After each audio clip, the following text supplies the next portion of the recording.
প্রিয়দর্শিনী আর ঋদ্ধিমারা দুই বোনু।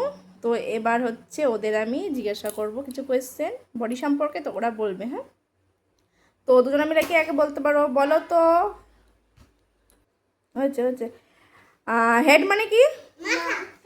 আই মানে? নোজ মানে? লিপ মানে? এয়ার মানে? হেয়ার মানে? তারপরে বেলি মানে? হ্যান্ড মানে? লেগ মানে? তারপরে শোল্ডার মানে? তারপরে বলো ফিঙ্গার মানে? ফিঙ্গার মানে? ফিঙ্গার মানে প্রিয়দর্শিনী বলো। ফিঙ্গার মানে? হাতের আঙুল। হিল মানে? নি মানে? তারপরে চেস্ট মানে?